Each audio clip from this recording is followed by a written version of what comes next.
22h48, bonsoir Anthony Bélanger. Diaduite.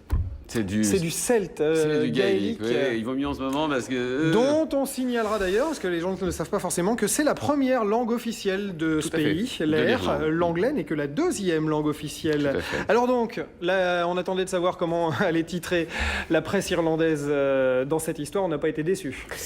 Non, on va pas être déçus. On va regarder quelques-uns. Puis alors, je vous signale juste comme ça en aparté que moi, je travaille à Courrier International. Il y a International, donc il y a des Irlandais à la rédaction de Courrier. Ah, c'est moche. Oui, il y en a un qui s'appelle Jerry Fairley, qui est un de mes collègues. Et j'ai passé la journée, enfin plutôt, il a passé la journée à avoir mal à la main, tellement tout le monde est venu s'excuser en disant on est désolé, désolé. Alors, Jerry, si tu m'écoutes, je suis désolé. Jerry, nous sommes désolés. Voilà, mais on va jeter un œil quand même à la presse irlandaise parce que ça fait un peu mal au cœur aujourd'hui. On va commencer par le Irish Times, vous savez, qui est le quotidien de référence irlandais, qui titre les Irlandais sont inconsolables. La main d'Henry décide du match. Et alors je vous lis quelques mots de l'éditorial du jour. La chance nous a abandonnés. La traîtrise de Thierry Henry envoie la France en Afrique du Sud. Il devra vivre avec cette entourloupe à la Maradona.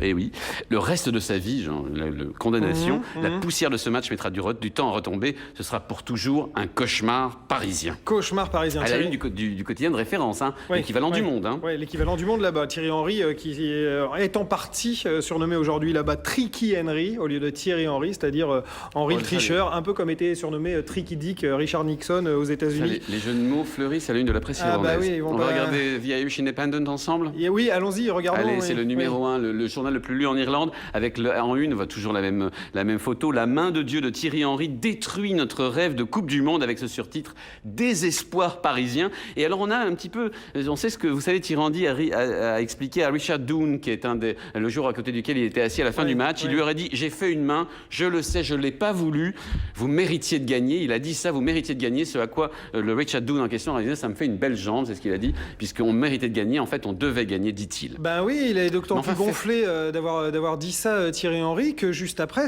voilà, sur cette image, on le voit, ça l'a pas du tout gêné d'aller crier sa joie. Alors effectivement, 20 minutes plus tard, c'est bien gentil de venir dire je suis désolé, mais enfin à l'arrivée, avec cette tricherie, il élimine l'adversaire. Qu'en a dit le quotidien de Cork, le Irish Examiner? On va regarder ça, Examiner. Vous avez raison, je l'ai mis en une, c'est vol en plein jour. Carrément, la main d'Henry brise les cœurs irlandais. Alors le quotidien qui en plus ne comprend pas pourquoi est-ce que Ramayad s'est permis de soutenir directement Thierry Henry en expliquant qu'il n'y avait pas de preuves, qu'il n'avait pas forcément triché, en tout cas qu'il n'avait pas fait intentionnellement. Ça les met hors d'eux. Qu'il n'avait pas fait intentionnellement. Qu'il n'avait pas fait intentionnellement. Ce qui aurait tendance à prouver que Ramayad et le football, ça fait quand même deux, parce qu'on voit quand même nettement. Qu'il ramène la balle. Oui. Et il touche deux fois. Il fait deux fois. Il fait définitivement exprès de ramener la balle de la main.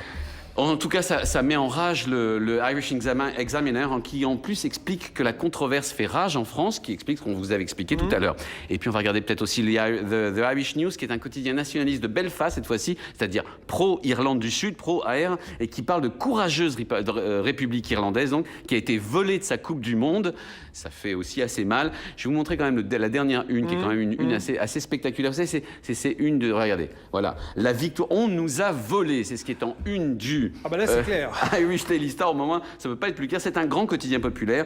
Il titre ensuite: l'héroïque équipe d'Irlande a été trompée par un but honteux. Ils vont directement... Alors là, j'ai pas bien compris. Ils mettent la FIFA a eu ce qu'elle voulait. Visiblement, ils expliquent que la FIFA voulait la qualification française. Bah, c'est-à-dire que pour la FIFA, l'instance suprême du football international, une équipe prestigieuse, déjà vainqueur de la Coupe du Monde comme la France, à la Coupe du Monde, c'est quand même du meilleur business qu'une équipe qui ne représente pas grand-chose sur la scène internationale comme l'équipe d'Irlande. Eh bien voilà, vous faites bien de me l'expliquer, parce que c'est exactement ce que dit le quotidien, alors que les Irlandais, disent-ils, ont donné le meilleur d'eux-mêmes. Et puis ils expliquent aussi ce que vous expliquez aussi, c'est que Martin Hansen, vous savez, l'arbitre suédois, est l'homme le plus haï, le plus détesté en ce moment en Irlande, et pour d'assez bonnes raisons, je crois. Ben oui, il confond, donc je le disais tout à l'heure, les pieds et les mains. C'est embêtant quand même pour un arbitre. Non, mais c'est vrai que ça allait très vite, et sans la vidéo, c'est compliqué pour lui. Je vais quand même vous dire au revoir en dialecte, je l'ai appris, un Slough. Je vous le dis, voilà, on se dit Slough ce soir, parce que je crois qu'ils méritent bien ça, les Irlandais. Slough, Anthony. Slough, Thierry. Ok, il est 22h52, restez bien calés sur ITV dans quelques instants.